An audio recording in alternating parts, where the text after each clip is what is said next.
আসসালামু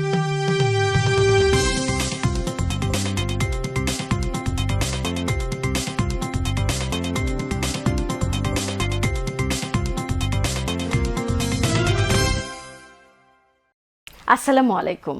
আমন্ত্রণ সবাইকে সিলেট স্টুডিও থেকে চ্যানেল এস সিলেট নিউজে। সঙ্গে আছি রোহেনা সুলতানা। শুরুতেই জানিয়ে দিচ্ছি শিরোনাম।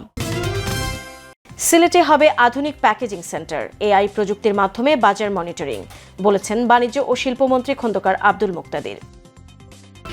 সিলেট থেকে গোয়াইনঘাটের জাফলং পর্যন্ত ট্রেন লাইন চালুর উদ্যোগ, জানালেন প্রবাসী কল্যাণ ও শ্রমমন্ত্রী আরিফুল হক চৌধুরী। বিশ্বনাথের বরুণীতে গার্লস টাইটেল মাদ্রাসা ভবনের নির্মাণ কাজ এগিয়ে চলছে, প্রথম তলার ছাদ ঢালাইয়ের কাজও সম্পন্ন। চা শ্রমিক সন্তানদের দক্ষ জনশক্তি হিসেবে গড়ে তুলতে ব্যতিক্রমী উদ্যোগ, প্রশিক্ষণ শেষেই চাকরি।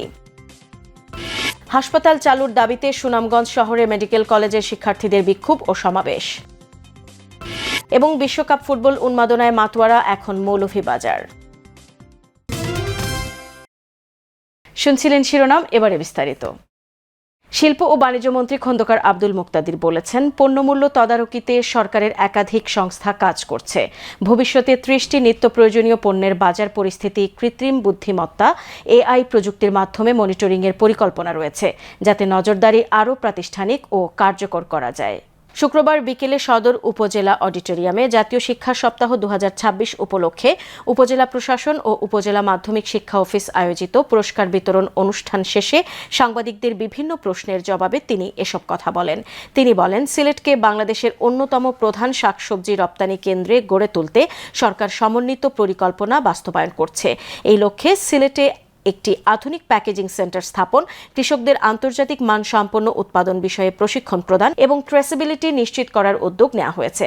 সদর উপজেলা নির্বাহী কর্মকর্তা খুশনুর রুবাইয়াতের সভাপতিত্বে অনুষ্ঠানে সিলেট সিটি কর্পোরেশনের প্রশাসক আব্দুল কাইয়ুম চৌধুরী, সিলেট উন্নয়ন কর্তৃপক্ষের চেয়ারম্যান রেজাউল হাসান কয়েস লোদি, সিলেট জেলা পরিষদের প্রশাসক আবুল কাহের চৌধুরী শামীম, মহানগর বিএনপি সাধারণ সম্পাদক এমদাদ হোসেন চৌধুরী, সিলেট কৃষি সম্প্রসারণ অধিদপ্তরের উপপরিচালক মোহাম্মদ শামসুজ্জামান এবং সদর উপজেলার বিএনপির সভাপতি আবুল কাশেম সহ সরকারি বেসরকারি বিভিন্ন দপ্তরের কর্মকর্তা, জনপ্রতিনিধি ও গণমাধ্যম কর্মীরা উপস্থিত ছিলেন। সিলেট থেকে গোয়াইনঘাটের জাফলং পর্যন্ত ট্রেন লাইন চালুর উদ্যোগ নেওয়া হয়েছে, এমনটি জানিয়েছেন ওই এলাকার এমপি এবং প্রবাসী কল্যাণ ও কর্মসংস্থান মন্ত্রী আরিফুল হক চৌধুরী। সিলেট জেলা প্রেস ক্লাবের ফল উৎসবের অনুষ্ঠানে অতিথি হিসেবে যোগ দিয়ে এমনটি জানালেন আরিফুল হক চৌধুরী। তিনি বলেন, সিলেট থেকে গোয়াইনঘাটের পর্যটন কেন্দ্র জাফলং পর্যন্ত ট্রেন লাইন চালুর উদ্যোগ নেওয়া হয়েছে। এ মাসের মধ্যেই রেলওয়ে প্রকৌশলীরা সিলেট এসে এর সম্ভাব্যতা যাচাই করবেন, এরপর ফিজিবিলিটি স্টাডি হবে। মাননীয় যোগাযোগ মন্ত্রীর কাছে একটা ডিও দিয়েছিলাম, তারপরে এটা আমি আমাদের মন্ত্রণালয়ের সঙ্গে যোগাযোগ হয়েছে। আমরা এটা, কারণ আপনি দেখবেন যে সিলেটে পণ্যবাহী মাল সবসময় জাফলং থেকে, জনতা থেকে বালু পাথর এগুলা নিয়ে ঢাকা সিলেট হাইওয়ে অর্ধেক অংশ জুড়ে থাকে এবং এই লোডের কারণে আমাদের রাস্তাও বেশি দিন টিকতে পারে না, আর এটাতে কস্টিংও অনেক বেশি বেড়ে যায়। তাই যদি সিলেট টু জাফলং আমাদের রেল লাইন স্থাপিত হয়, তাহলে ওয়াগনে মালামালগুলা নিতে পারবে সহজে সমস্ত বাংলাদেশে। এক, দ্বিতীয়ত হচ্ছে এখানে কস্টিংটা অনেক কম আসবে। তারপরে ট্রাফিক লোডটা কমে যাবে, রাস্তাঘাটের উপর অ্যাক্সিডেন্ট এবং রাস্তা ওয়েটটা লোডটা রাস্তার উপর কম পড়বে, রাস্তার লংজিভিটিটা অনেক বেশি থাকবে। তো এটার জন্য এটার জন্য কথা হয়েছে রেলওয়ে সচিব এবং ডিজি, যে কোনো সময় ওনারা এটা ভিজিট করে এটা প্রথমে ফিজিবিলিটি স্টাডি করতে হবে। মৌলভীবাজারের স্থানীয় একটি রেস্টুরেন্টে চ্যানেল এস ইউকের senior producer M A Ahad, Ishita টেলিমিডিয়ায় কর্মকর্তা ও কর্মচারীদের মধ্যে এক মতবিনিময় সভা অনুষ্ঠিত হয়েছে। এতে উপস্থিত ছিলেন ইশিতা টেলিমিডিয়ার ব্যবস্থাপনা পরিচালক নকুল চন্দ্র দাস, অফিস প্রশাসন Khaled Chowdhury, producer Jalal Uddin Rumi, Mintu, chief cameraman Sadhan Das, Afzal Ahmed ও এডিটর রাসু দাস সহ অন্যান্যরা। সভায় ইশিতা টেলিমিডিয়ার নির্মিত অনুষ্ঠানের মান বৃদ্ধি ও সোশ্যাল মিডিয়ায় ভূমিকা রাখার প্রতি গুরুত্ব প্রকাশ করেন। যুক্তরাজ্য ভিত্তিক চ্যারিটি সংগঠন মরহুম Abarak Ali memorial and welfare trust Sylhet দীর্ঘ কয়েক বছর থেকে আর্তমানবতার কল্যাণে কাজ করে যাচ্ছে। ট্রাস্টের চেয়ারম্যান বিশিষ্ট ব্যবসায়ী কমিউনিটি ব্যক্তিত্ব রেজা আলমের সহযোগিতায় পরিচালিত হচ্ছে বিভিন্ন ধরনের কল্যাণমূলক কর্মকাণ্ড। এরই ধারাবাহিকতায় দুটি এতিমখানা ও মাদ্রাসার শিক্ষার্থীদের মধ্যে খাদ্য সামগ্রী বিতরণ করা হয়। মরহুম Abarak Ali memorial and welfare ট্রাস্টের উদ্যোগে পর্যায়ক্রমে আম্বরখানার রিয়াজুল জান্নাহ এতিমখানা মাদ্রাসা ও উপশহর আল ইকরাম এতিমখানা ও মাদ্রাসার এতিম ও অসহায় শিশুদের মধ্যে খাদ্য সামগ্রী বিতরণ করা হয়। সিলেটের প্রোগ্রাম কোঅর্ডিনেটর জহিরুল ইসলাম চৌধুরীর পরিচালনায় খাদ্য সামগ্রী বিতরণ উপলক্ষে এক মিলাদ মাহফিলের আয়োজন করা হয়। দোয়া মাহফিলে উপস্থিত ছিলেন সাংবাদিক জামান চৌধুরী, ট্রাস্টের সিলেট কোঅর্ডিনেটর জহিরুল ইসলাম চৌধুরী, নাহিদ আহমেদ, সাবের সালেহীন চৌধুরী, সাংবাদিক বিদ্যারত্ন রায়, কামাল খান ও সাংবাদিক আশিক আহমেদ, সিলেটের গণ্যমান্য ব্যক্তিবর্গ, উলামায়ে কেরাম। দোয়া মাহফিল পূর্ব আলোচনা সভায় বক্তারা মরহুম Abarak Ali memorial and welfare ট্রাস্টের চেয়ারম্যান বিশিষ্ট কমিউনিটি ব্যক্তিত্ব রেজা আলমের মহতি কাজের প্রশংসা করে বলেন, বিদেশে থাকলেও বাংলাদেশের অসহায় মানুষের জন্য প্রতিনিয়ত অসহায় মানুষের সাহায্যে অকাতরে দান করে যাচ্ছেন দানশীল ব্যক্তিত্ব রেজা আলম। বিত্তের পাশাপাশি তার একটি বিশাল মানবিক হৃদয় রয়েছে, সেজন্য তিনি সবসময় সুখে দুঃখে মানুষের পাশে দাঁড়ান। এমন দানশীল ব্যক্তিত্বকে যেন আল্লাহ সুস্থ ও দীর্ঘায়ু দান করেন। প্রত্যন্ত অঞ্চলে গরিব এবং মেধাবী এতিমদেরকে নিয়ে আমাদের ট্রাস্ট হাজী মরহুম আবারক আলী ওয়েলফেয়ার ট্রাস্ট যুক্তরাজ্যের মাধ্যমে এবং রেজা আলমের অর্থায়নে কাজ করে চালিয়ে যাবেন। ইনশাল্লাহ আগামীতেও আমরা সর্বোপরি গরিব এবং মেহনতি মানুষ, এতিম বাচ্চাদের সেবামূলক সংগঠন আমাদের হাজী আবারক আলী মেমোরিয়াল ট্রাস্ট। তো আমরা কাজ চালিয়ে যাব। আপনারা দোয়া করবেন, মরহুমের ফ্যামিলির জন্য দোয়া করবেন। বিশ্বনাথের ঐতিহ্যবাহী জামিয়া ইসলামিয়া দারুল উলুম বরুণী মাদ্রাসার নতুন ভবনের পাশে নারীদের ধর্মীয় উচ্চ শিক্ষার জন্য প্রতিষ্ঠা করা হচ্ছে গার্লস টাইটেল মাদ্রাসা। বরুণী গ্রামের বিশিষ্ট ইসলামী চিন্তাবিদ মরহুম মাওলানা তহুর উদ্দিনের নামে নামকরণকৃত ওই গার্লস টাইটেল মাদ্রাসা ভবনের প্রথম তলার ছাদ ঢালাইয়ের কাজ সম্পন্ন করা হয়েছে। বিস্তারিত জানাচ্ছেন আমাদের স্টাফ রিপোর্টার জাহাঙ্গীর আলম খায়ের। নারীদের ধর্মীয় উচ্চশিক্ষা প্রদানের লক্ষ্যে গেল ডিসেম্বরে বিশ্বনাথের বরুণী গ্রামের ঐতিহ্যবাহী জামিয়া ইসলামিয়া দারুল উলুম বরুণী মাদ্রাসার চারতলা বিশিষ্ট নতুন একাডেমিক ভবনের পাশেই গ্রামের বিশিষ্ট ইসলামী চিন্তাবিদ মরহুম হজরত মাওলানা তহুরউদ্দিনের নামে গার্লস টাইটেল মাদ্রাসা নামে নতুন একটি মহিলা মাদ্রাসা ভবনের ভিত্তিপ্রস্তর স্থাপন করা হয়। এরপর থেকে প্রবাসী দাতাদের আর্থিক সহযোগিতায় এগিয়ে চলেছে ওই গার্লস টাইটেল মাদ্রাসা ভবনের নির্মাণ কাজ। সম্প্রতি 2700 স্কোয়ার ফিটের নির্মাণাধীন ওই মাদ্রাসা ভবনের প্রথম তলার ছাদ ঢালাইয়ের কাজ সম্পন্ন করা হয়। এতে ব্যয় ধরা হয়েছে প্রায় 1.5 কোটি টাকা। আলহামদুলিল্লাহ, ইতিমধ্যে এই প্রজেক্টও আমরা 50 লক্ষ টাকার উপরে খরচ করে ফেলছি। এখন বাকি কাজ আমাদের কমপ্লিট করতে, আমাদের কমপ্লিট বিল্ডিংটা শুরু করিয়া দিতে প্রায় 3 কোটি টাকার আমরা দরকার। আমরা আশা করি আপনারা আগ্রহী আইবা, সাপোর্ট করবা। যারা এই পর্যন্ত সাপোর্ট করছেন, আল্লাহর দরবার দোয়া করি আল্লাহ তাআলা সকলকে কবুল করতে। আলহামদুলিল্লাহ, আল্লাহ পাক রব্বুল আলামিন যে সমস্ত ভাই এবং বইন ডোনেশন করছেন এবং বিশেষ করে হযরত তহুরউদ্দিন রহমতুল্লাহ আলাইহির প্রাক্তন ছাত্র পরিষদ যারা এই উদ্যোগ নিছেন, সকলের এই ডোনেশনরে আল্লাহ পাক রব্বুল আলামিনে কবুল এবং মঞ্জুর করুকা। আল্লাহ তাআলা তারা দুনিয়া এবং আখিরাতের ভালাই দান করুকা। দেশ বিদেশের বহু দিনী শিক্ষা প্রতিষ্ঠানের প্রতিষ্ঠাতা মরহুম হজরত মাওলানা তহুরউদ্দিনের নামে নামকরণ করে গার্লস টাইটেল মাদ্রাসা প্রতিষ্ঠা এবং দ্রুত নির্মাণ কাজের উদ্যোগ নেয় প্রবাসী দাতাদের প্রতি কৃতজ্ঞতা জানিয়েছেন মাদ্রাসা কর্তৃপক্ষ সহ এলাকাবাসী। অন্যদিকে মাদ্রাসার নির্মাণ কাজ পরিদর্শন করে সন্তুষ্টি প্রকাশ করেছেন প্রবাসী দাতা সদস্যগণ সহ সুধীজনেরাও। সুন্দরভাবে কাম চলতে আছে আর সুন্দর। আমি চতুর্দিকে আইটা দেখছি, আমার সুন্দর লাগছে আর ছাত্রগুলোর পড়াশোনাও দেখছি। যারা এই মাদ্রাসা প্রতিষ্ঠা করার জন্য আপনারা অক্লান্ত শ্রম দিয়েছেন বা মেহনত করেছেন বা যুক্তিকর পরামর্শ দিয়েছেন, তাহাদেরকে আমি আন্তরিকভাবে মোবারকবাদ এবং ধন্যবাদ জানাই। আরও দ্বিগুণভাবে আপনারা সহযোগিতা করুকা, দিন দিন এগিয়ে যাওয়ার, মাদ্রাসা এগিয়ে যাওয়ার, আর আস্থা দেশ জুড়ে একটা যোগ হচ্ছে, দেশে বিদেশে একটা সুনাম জড়িয়া করছে এই বরুণী দারুল উলুম মাদ্রাসা। দেশে বিদেশে যারা আছেন ইনশাআল্লাহ এই জামিয়া ইসলামিয়া বরুণী এই মাদ্রাসার গার্লস একাডেমি যে সাহায্য সহযোগিতা যতটুকু করেছেন আটুক করবা। এদিকে জামিয়া ইসলামিয়া দারুল উলুম বরুণী মাদ্রাসার ছাত্র শিক্ষকদের নিয়ে গার্লস টাইটেল মাদ্রাসা ভবনের ছাদ ঢালাইয়ের কাজের উদ্বোধন করা হয়। এতে সংক্ষিপ্ত আলোচনা সভা ও দোয়া মাহফিলে বক্তব্য রাখেন মাদ্রাসার প্রিন্সিপাল যুক্তরাজ্য প্রবাসী বিশিষ্ট ইসলামী চিন্তাবিদ হাফিজ মাওলানা শায়েখ নাজির উদ্দিন ও মাদ্রাসার শিক্ষা সচিব হাফিজ মাওলানা শরীফ উদ্দিন। আর নির্মাণ কাজ পরিদর্শনকালে যুক্তরাজ্য প্রবাসী বিশিষ্ট সমাজসেবক হাজি আলতাব আলী, বিশিষ্ট ব্যবসায়ী হাফিজ মাওলানা মুহাম্মদ চৌধুরী, মাদ্রাসা পরিচালনা কমিটির সভাপতি ডাক্তার মনির উদ্দিন, শিক্ষানুরাগী তৈমুস আলী, সুন্দর আলী সহ আরও গণ্যমান্য ব্যক্তিবর্গরা উপস্থিত ছিলেন। জাহাঙ্গীর আলম খায়ের, চ্যানেলস নিউজ, সিলেট। সিলেট নিউজে নিয়ে নিচ্ছি ছোট্ট একটা বিরতি। আমাদের সঙ্গেই থাকুন। ফিরে এসে অন্যান্য খবরের সাথে আরও যা থাকছে। হাসপাতাল চালুর দাবিতে সুনামগঞ্জ শহরে মেডিকেল কলেজের শিক্ষার্থীদের বিক্ষোভ ও সমাবেশ।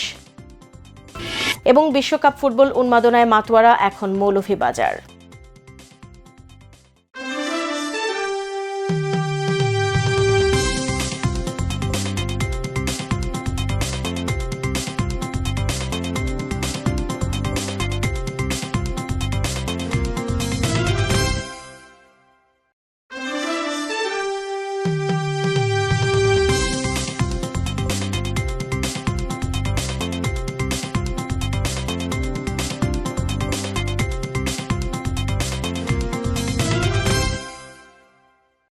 স্বাগত আরেকবার সিলেট স্টুডিও থেকে চ্যানেল এস সিলেট নিউজে। কলেজে হাসপাতালের কার্যক্রম চালু ও প্রয়োজনীয় শিক্ষক নিয়োগের দাবিতে গত 10 দিন থেকে আন্দোলন করছেন সুনামগঞ্জ মেডিকেল কলেজের শিক্ষার্থীরা। এর ধারাবাহিকতায় বুধবার সুনামগঞ্জ জেলা শহরে বিক্ষোভ ও সমাবেশ হয়েছে। শহরের আলফত স্কয়ারে এই সমাবেশ হয়। এতে সুনামগঞ্জের বিভিন্ন শ্রেণী ও পেশার লোকজন সংহতি জানান। সমাবেশ চলাকালে বক্তব্য দেন তৃতীয় ব্যাচের শিক্ষার্থী শাহপরান ভুঁইয়া ও তামিমা রহমান, দ্বিতীয় ব্যাচের পিয়াস চন্দ্র দাস, শামসিয়া তাবাসসুম মাইমা ও শাইদুল ইসলাম সাকিব। শিক্ষার্থীরা জানান 1 বছর থেকে আশ্বাস দেয়া হচ্ছে, কিন্তু হাসপাতাল চালু হয়নি। আর আশ্বাসে কাজ হবে না। এখন স্পষ্ট বলতে হবে কবে হাসপাতাল চালু হবে। শিক্ষার্থীরা জানান এই কলেজে 500 শয্যা বিশিষ্ট হাসপাতালের প্রয়োজনীয় অবকাঠামো নির্মাণ শেষ, কিন্তু 1 বছর ধরে হাসপাতাল চালু হচ্ছে না। এতে শিক্ষার্থীরা হাতে কলমে শিক্ষা থেকে বঞ্চিত হচ্ছেন। পাশাপাশি এলাকার মানুষজন স্বাস্থ্য সেবা থেকে বঞ্চিত হচ্ছেন। সবকিছু প্রস্তুত, কিন্তু হাসপাতাল চালু করতে গড়িমসি করা হচ্ছে। এতে সাধারণ মানুষ সেবা বঞ্চিত হচ্ছেন। শিক্ষার্থীরা আরও জানান মেডিকেল কলেজের তৃতীয় ও চতুর্থ পঞ্চম বর্ষের শিক্ষার্থীদের ক্লিনিক্যাল ক্লাস করতে হয়। এজন্য ওয়ার্ডে গিয়ে হাতে কলমে এই শিক্ষা নেন তারা। কিন্তু কলেজে হাসপাতাল চালু না হওয়ায় সেটি সম্ভব হচ্ছে না। কলেজে হাসপাতালের 10 তলা ভবন পড়ে আছে। গত বছরের জুন মাসে হাসপাতালের কার্যক্রম চালুর আশ্বাস দেওয়া হয়েছিল। 1 বছর চলে গেছে, এখনো হাসপাতাল চালুর কোনো উদ্যোগ দেখা যাচ্ছে না। মৌলভীবাজারের বিভিন্ন চা বাগানের চা শ্রমিক পরিবারের সন্তানদের দক্ষ জনশক্তি হিসেবে গড়ে তুলে কর্মসংস্থানের সুযোগ সৃষ্টি করতে নেওয়া হয়েছে একটি ব্যতিক্রমী উদ্যোগ। সম্পূর্ণ বিনামূল্যে 3 মাসের হাতে কলমে প্রশিক্ষণ শেষে শতাধিক প্রশিক্ষণার্থী পেয়েছেন প্রশিক্ষণ সনদ। প্রশিক্ষণ শেষে প্রশিক্ষণার্থীদের চাকরিও নিশ্চিত করা হয়েছে। মৌলভীবাজার প্রতিনিধি বিকুল চক্রবর্তীর তথ্য, ছবিতে ডেস্ক রিপোর্ট।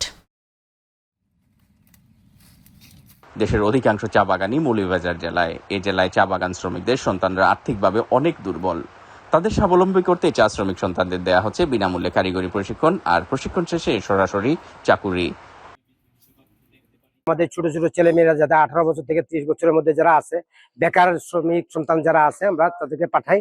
এখানে ট্রেনিং অনেক ধরনের হয়ে থাকে। তা আমরা বেসিক ট্রেনিং যেমন ইলেকট্রিক এবং অটোমোবাইলের ট্রেনিং এ পাঠাই। আমার মেয়ে এইখানে ট্রেনিং দিয়ে এসে ইলেকট্রিকের ট্রেনিং দিছে, অনেক ভালো। এখন আমার মেয়ে এখন অলিপুর কোম্পানিতে জয়েন করছে, জব করে। আমি অটো মেকানিক ট্রেডের প্রশিক্ষণ নিয়েছি। আমার শেখার অনেক অভিজ্ঞতা ছিল স্যার। এখন আমি সার্টিফিকেট নিয়েছি, পাস করেছি স্যার। এখানে আমার অনেক ভালো লাগছে। আমি এবং ট্রেনিংটা করেছি, ট্রেনিং করার পর আমার চাকরিও হয়েছে। এখন আমি চাকরি করব। আমি এই ট্রেনিং করার পর খুব খুশি। আমার নাম সঙ্গীতা, আমি কালীঘাট বাগান থেকে এসেছি। আমি এই জায়গায় ইলেকট্রিক্যাল ট্রেনিং এ এসেছি। তো ইলেকট্রিক্যাল ট্রেনিং এ এসে এই জায়গায় আমি কোর্স করে পাস করেছি এবং চাকরিতে জয়েন করব। অটোমোবাইল মেকানিক্সে আমি অটোমোবাইল ট্রেডে আমি প্রশিক্ষণ নিয়েছি স্যার। আর এই কাজটুকু সম্ভব হচ্ছে ফ্রান্সের দাতা সংস্থা লাইফের অর্থায়নে, সোশ্যাল এইডের বাস্তবায়নে এবং বাংলা জার্মান সম্প্রীতি টাঙ্গাইলের কারিগরি সহায়তায়। আমরা এ পর্যন্ত শ্রীমঙ্গল বিভিন্ন চা বাগান থেকে 18 বছরের উপরের বয়সী এরকম 120 জন নারী এবং পুরুষ এখানে ট্রেনিং এ প্রেরণ করেছি। 3 মাস পরে তারা কোর্স করেছে অটোমোবাইল, এসি, ফ্রিজ এবং ইলেকট্রিক্যাল। এই প্রশিক্ষণ দিয়ে সকলে 100% সবাই বিভিন্ন ফ্যাক্টরিতে, RFL, ওয়ালটন এরকম বিভিন্ন ফ্যাক্টরিতে তারা কর্মসংস্থান পেয়েছে, তারা কাজ করতেছে। প্রতি 3 মাস অন্তর অন্তর 40 জন করে চা বাগানের শ্রমিক পরিবারের তরুণ তরুণীকে অটোমোবাইল ও ইলেকট্রিক্যাল ট্রেডে হাতে কলমে প্রশিক্ষণ দেওয়া হয়। শ্রীমঙ্গলের এই সব ইয়ুথদেরকে যদি আমরা এই কারিগরি প্রশিক্ষণের আওতায় এনে প্রশিক্ষণ দিয়ে যদি কর্মসংস্থান করা যায়, তাহলে পরে ওদের পরিবারের একটা ভালো পরিবর্তন আনা সম্ভব। ফাইন্যান্সিয়ালি তারা অনেক বেশি সলভেন্ট হবে এবং তারা নিজেদের পায়ে দাঁড়ানোর সক্ষমতা। একই সঙ্গে প্রধানমন্ত্রীর কার্যালয়ের অধীনে জাতীয় দক্ষতা উন্নয়ন কর্তৃপক্ষের দক্ষতা সনদও প্রদান করা হয়। শ্রীমঙ্গল থেকে চা শ্রমিকদের যে বাচ্চা আছে তাদেরকে লাইফ ফান্ড সহযোগিতা সোশ্যাল এডের মাধ্যমে আমরা 3 মাস মেয়াদী কারিগরি প্রশিক্ষণ দিচ্ছি। বিভিন্ন ট্রেডে, electrical installation, maintenance, solar system, auto mechanics, refrigeration, air conditioning, বিভিন্ন ট্রেডে প্রশিক্ষণ দিয়ে থাকি 3 মাস মেয়াদী। কোর্স শেষে জাতীয় দক্ষতা উন্নয়ন কর্তৃপক্ষের মাধ্যমে সার্টিফিকেশন করা হয় এবং এই সার্টিফিকেশন পরবর্তীতে আমরা তাদেরকে চাকরির ব্যবস্থা করি। সন্তানরা কর্মদক্ষ হয়ে অর্থনৈতিকভাবে পরিবারের পাশে দাঁড়াচ্ছে, এতে খুশি অভিভাবকরাও। এটি অব্যাহত রাখার দাবি চা বাগান এলাকার মানুষের। Moinuddin Manju, channel news desk. পৌর এলাকার বর্জ্য ব্যবস্থাপনা উন্নত করতে নতুন ল্যান্ডফিল প্রতিষ্ঠার উদ্যোগ গ্রহণ করেছে হবিগঞ্জ পৌরসভা। এই উদ্যোগের অংশ হিসেবে হবিগঞ্জের উত্তরকুল মৌজায় পৌরসভার প্রস্তাবিত নিজস্ব ল্যান্ডফিল পরিদর্শন করেছেন হবিগঞ্জ পৌরসভার প্রশাসক ও অতিরিক্ত জেলা প্রশাসক সার্বিক মোহাম্মদ মইনুল হক। হবিগঞ্জ পৌরসভা পৌর এলাকার বর্জ্য ব্যবস্থাপনা উন্নত করার স্বার্থে নিজস্ব ল্যান্ডফিল বাস্তবায়নে কর্মতৎপরতা গতিশীল করার পদক্ষেপ নিচ্ছে। সম্প্রতি হবিগঞ্জ শহর হতে প্রায় 4.5 কিলোমিটার দূরে উত্তরকুল মৌজায় অবস্থিত পৌরসভার প্রস্তাবিত নিজস্ব ল্যান্ডফিলের জমি পরিদর্শন করতে যান পৌর প্রশাসক। এ সময় আরও উপস্থিত ছিলেন সহকারী কমিশনার ভূমি শিমুল আক্তার, হবিগঞ্জ পৌরসভার পৌর নির্বাহী কর্মকর্তা মোহাম্মদ জাবেদ ইকবাল চৌধুরী সহ অন্যান্য কর্মকর্তাবৃন্দ। হবিগঞ্জ পৌরসভার বর্জ্য ব্যবস্থাপনা আরও উন্নত করতে নিজস্ব ল্যান্ডফিল বাস্তবায়ন ও উন্নয়ন খুবই গুরুত্বপূর্ণ। তাই এই ব্যাপারে হবিগঞ্জ পৌরসভা প্রস্তাবিত জমিটিতে ল্যান্ডফিল বাস্তবায়নে প্রক্রিয়াধীন কর্মকাণ্ড গতিশীল করতে উদ্যোগ নিয়েছে। মৌলভীবাজার জেলা জুড়ে এখন বিশ্বকাপ ফুটবলের রঙিন উন্মাদনা। কেউ প্রিয় দলের পতাকা টাঙিয়েছেন, কেউ বাড়িঘর রাঙিয়েছেন দলের রঙে, কোথাও শোভাযাত্রা, কোথাও প্রীতি ম্যাচ, সব মিলিয়ে উৎসবের আবহে মেতেছে জেলার ফুটবল প্রেমীরা। মৌলভীবাজার প্রতিনিধি বিকুল চক্রবর্তীর তথ্য ছবিতে দেখুন ডেস্ক রিপোর্ট। ফিফা বিশ্বকাপ ফুটবল টুর্নামেন্টের শুরুর পর থেকেই মৌলভীবাজার জেলা জুড়ে ছড়িয়ে পড়েছে ফুটবল উৎসবের আমেজ। শহর থেকে গ্রাম সবখানেই প্রিয় দলের প্রতি ভালোবাসা প্রকাশে ব্যস্ত সমর্থকরা। বিশেষ করে ব্রাজিল ও আর্জেন্টিনার সমর্থকদের মধ্যে দেখা যাচ্ছে ভিন্ন মাত্রার উচ্ছ্বাস। সম্প্রতি শ্রীমঙ্গলে ব্রাজিল সমর্থকরা সবুজ হলুদ পতাকা হাতে বের করেন বর্ণাঢ্য শোভাযাত্রা। স্লোগান আর উৎসব মুখর পরিবেশ মুখর হয়ে ওঠে পুরো এলাকা। আর্জেন্টিনা ভালো লাগে, আর্জেন্টিনা লিওনেল মেসির খেলা ভালো লাগে, এজন্য আর্জেন্টিনা। আমরা ওখানে খেলা দেখা যায় যে আর্জেন্টিনা ব্রাজিলের আগে কিছু কম হইতো, এখন কিছু বেশি হয়, বিল ভালো হয়েছে। আজকে আইসি হাই স্কুল মাঠও আর্জেন্টিনা ভার্সেস ব্রাজিলের খেলা দেখা। তো আমরা ফেসবুকও বিভিন্ন গণমাধ্যমে দেখছি আমরা যে আজকে ওই জায়গায় ব্রাজিল বা আর্জেন্টিনার খেলা। এই দেশে কিন্তু দুটি টিমের প্রতি সাপোর্ট বেশি, একটা হচ্ছে আর্জেন্টিনার এবং একটা ব্রাজিল। তো আমরা এই সুবাদে দুইটা টিম করিয়া এখানে যে দর্শকদের আনন্দ দেওয়ার জন্য এবং আমরা নিজেও আনন্দিত হওয়ার জন্য আজকের খেলাটা আয়োজন করছি। অন্যদিকে আর্জেন্টিনার এক সমর্থক নিজের এলাকায় পাকা রাস্তার উপর নির্মাণ করেছেন বিশাল আকৃতির একটি গেট।